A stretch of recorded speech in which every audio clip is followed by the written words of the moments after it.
তোমাদের হৃদয়কে অস্থির হতে দিও না, ঈশ্বরের উপর ভরসা, আমার উপরও আস্থা রাখো।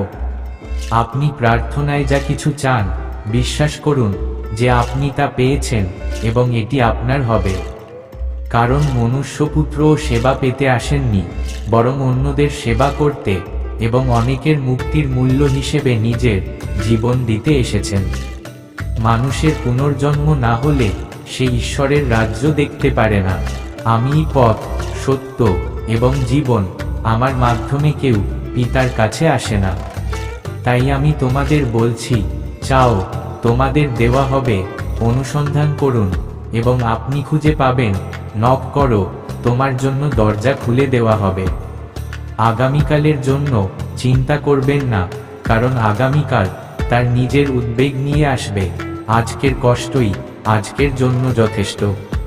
একজন মানুষের কি লাভ যদি সে সমস্ত জগৎ লাভ করে এবং নিজের আত্মার ক্ষতি করে? আমি তোমাকে একটি নতুন আদেশ দিচ্ছি, একে অপরকে ভালোবাসো যেমন আমি তোমাকে ভালোবাসি।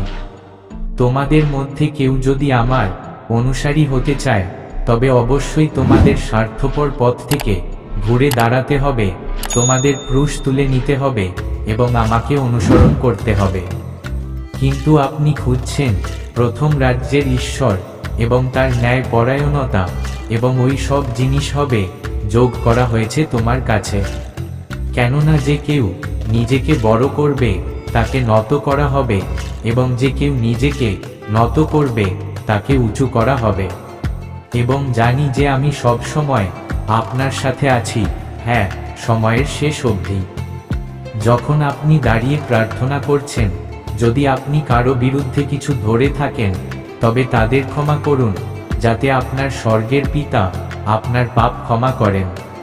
সুতরাং সব কিছুতে অন্যদের সাথে তা করুন যা আপনি তাদের আপনার সাথে করতে চান। আপনার আলো মানুষের সামনে এমনভাবে আলোকিত হোক যাতে তারা আপনার ভালো কাজগুলি দেখতে পারে এবং স্বর্গে আপনার পিতাকে মহিমান্বিত করতে পারে।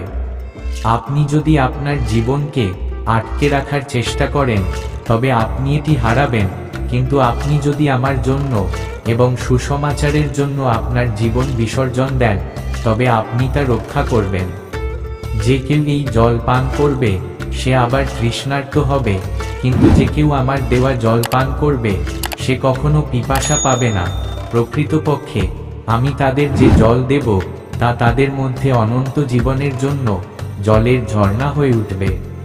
কিন্তু আমি তোমাদের বলছি, যারা শোনেন, তোমাদের শত্রুদের ভালোবাসো, যারা তোমাকে ঘৃণা করে তাদের ভালো করো, যারা তোমাকে অভিশাপ দেয় তাদের আশীর্বাদ করো, এবং যারা তোমাকে বিদ্বেষপূর্ণভাবে ব্যবহার করে তাদের জন্য প্রার্থনা করো।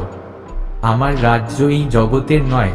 যদি তা হতো, আমার দাসেরা ইহুদিদের দ্বারা আমার গ্রেপ্তার ঠেকাতে যুদ্ধ করত, কিন্তু জেনে রেখো, আমার রাজ্য অন্য জায়গার।